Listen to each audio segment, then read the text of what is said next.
మీరు గమనించండి. పోయిన వారం నా గొంతులో ముళ్ళున్న, పోయిన వారం సాక్ష్యం చెప్పిన, ముళ్ళున్న ఆగలే. హల్లెలూయా. ప్రభు ఇచ్చిండు గొంతు, ప్రభువుకే మహిమ. తెల్లారి సునాయాసంగా ఆ గొంతులో ముళ్ళును దేవుడు వారి ద్వారా తీసేయడం జరిగింది. 34 కీర్తనలో వాక్యం ఉన్నది, నీతిమంతునికి అనేక ఆపదలు ఎదురుపడతాయట, కానీ స్వయంగా దేవుడు దగ్గరుండి వాటన్నిటిని విడిపిస్తాడట. మీరు చూడొచ్చు వాక్యం. హల్లెలూయా. చాలా సమస్యలు వస్తూ ఉంటాయి నాకు, పెద్ద పెద్ద సమస్యలు, ఆపరేషన్ దగ్గరికి పోయే సమస్యలు వస్తూ ఉంటాయి. కానీ ఆపరేషన్ నుండి దేవుడు తప్పించి రా ఇట్రా అని పట్టుకొని వస్తూ ఉంటాడు. కొన్నిసార్లు దేవుడు ఆపరేషన్కి అప్పగించినా నీకే మహిమ. హల్లెలూయా. నేను అన్నా, ప్రభువా నన్ను బలంగా వాడుకుంటానన్నావు, గొప్ప మినిస్ట్రీ ఇస్తానని చెప్పి అన్నావు, మరి ఇప్పుడు ఆడికి పోయి గొంతును కోసిరు అనుకో, మరి అప్పట్లెక్క రాదు నా గొంతు, ఏంది ప్రభువా. హల్లెలూయా.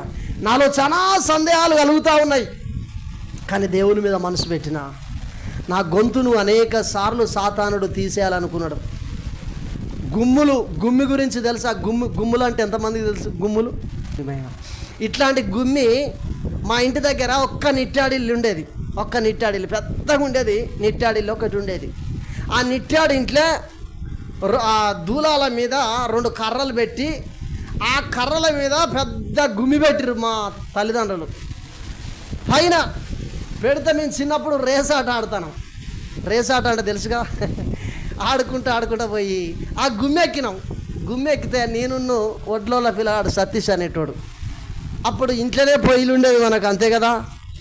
ఇప్పుడు అక్కడ పెట్టింది పాస్టమ్మ, తెల్లసున్నం ఖరాబ్ అవుతుంది కొత్త ఇంటికని, ఇంట్లోనే పొయ్యి ఉండేది.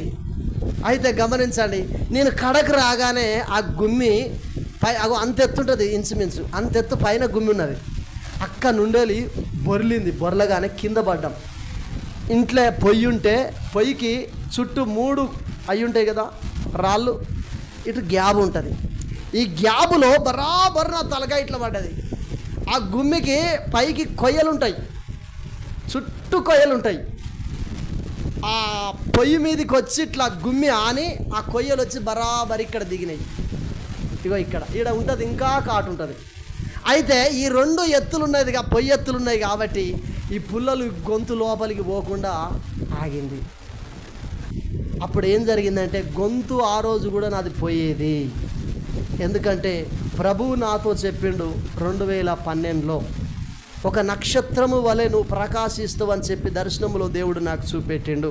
అంటే అనేక సార్లు నా గొంతును సాతానుడు తీసేయాలని ఎన్నో ప్రయత్నాలు చేసిండు, కానీ దేవుడు కాపాడుకున్నాడు. గట్టిగా చప్పట్లు కొట్టి ప్రభువు నామాన్ని మహిమపడదాం.